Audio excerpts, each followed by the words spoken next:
पहले पहल इसमें कई हस्तियां हैं। या पहले पहल आयशा बाई है, इसका तस्वीर है एक का। और इसके अलावा कई शख्सियत ये हम जो भी अपने का ऐसा कर सकते हैं। मोहम्मद अली बिलावतानी ऐसे हैं, इसका तस्वीर है। इसका अलावा भी मोहम्मद शबनम है। और हमारे केरला के पहले उर्दू असातिज़ इसम मोहम्मद सरवर साहब हैं। इसका केरला में केरला के इकबाल कहा जाता है, ये भी से। इसी तरह हम देख सकते हैं तो कासरगोड से और तलसीरी से और हमारी कई दरसी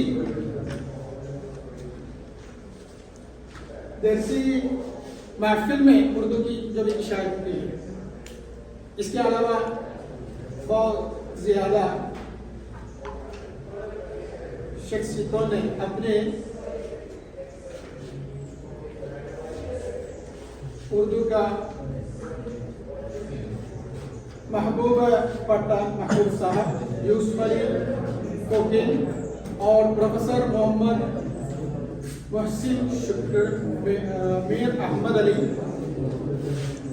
और वल्लभपट्टनम अब्दुल्ला साहब, इसका भी तस्वीर है। ये भी हम देख सकते हैं। इसके अलावा कई और भी बहुत ज्यादा जो भी मशहूर हस्तियां हैं यम्मे वहा। इसी तरह कई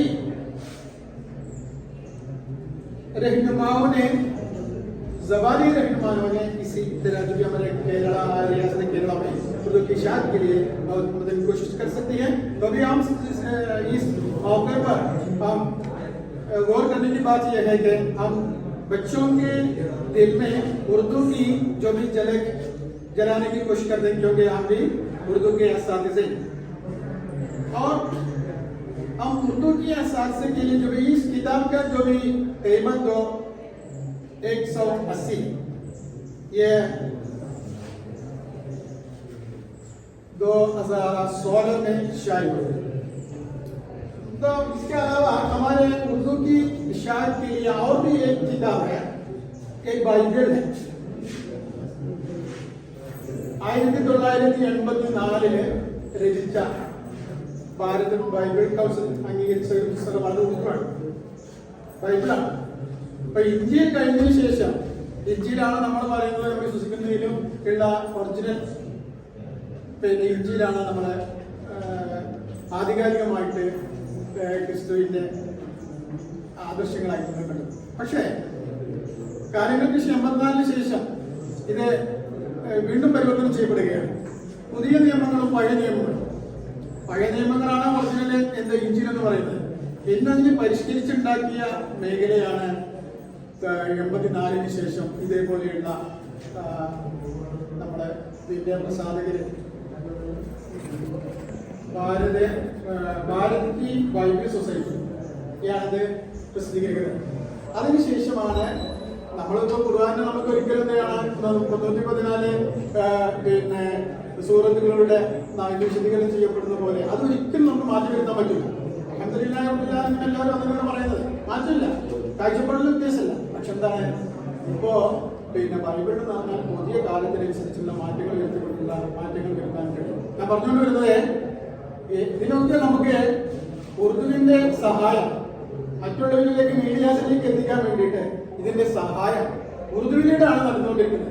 ഹജ്ജിന് പോയ ആളുകൾക്കറിയാം, തിരിച്ചു വരുമ്പോൾ അറബിയിലുള്ള ഗ്രന്ഥങ്ങളെല്ലാം നമുക്ക് തിരിച്ചു തരുന്നത്, മിക്കവാറും ഗ്രന്ഥങ്ങളൊക്കെ ട്രാൻസ്ലേഷൻ ചെയ്യപ്പെട്ട് നമുക്ക് തരുന്ന കൈപുസ്തകം എന്ന് പറയുന്നത് ഉറുദുവാണ്. അപ്പൊ ഉറുദുവിന്റെ പ്രസക്തി എന്നുള്ളതാണ് ഈ പുസ്തകവുമായി ബന്ധപ്പെട്ട് വായിക്കാൻ ഒരുപാട് കാര്യങ്ങളുണ്ട്. ഈ ഒരു പുസ്തകം തന്നെ കേരളമേ ഉറുദു എന്നുള്ളതിന് 24 ചാപ്റ്റർ ആയിട്ടാണ് ഇത് കിടക്കുന്നത്. അപ്പൊ സത്യത്തില് ഒരു ഉറുദു ഭാഷ കയ്യിലുണ്ടായിരിക്കേണ്ട അമൂല്യമായ ഒരു ഗ്രന്ഥമാണ് ഇത്. കേരളത്തിൽ എങ്ങനെയാണ് ഉറുദു വന്ന് പെട്ടത് എന്ന് ശരിക്കും പരിശോധിക്കണം. നമ്മോട് ചോദിക്കണം എന്താണ് കേരളത്തിന്റെ സംഭാവന ഉറുദു എന്ന് ചോദിച്ചാൽ നമ്മൾ ഓരോ പഠിപ്പിച്ച വിദ്യാലയങ്ങളിൽ ഉണ്ടായിരിക്കേണ്ട ഒരു ഗ്രന്ഥമാണ് കേരളമേ ഉറുദു. आज की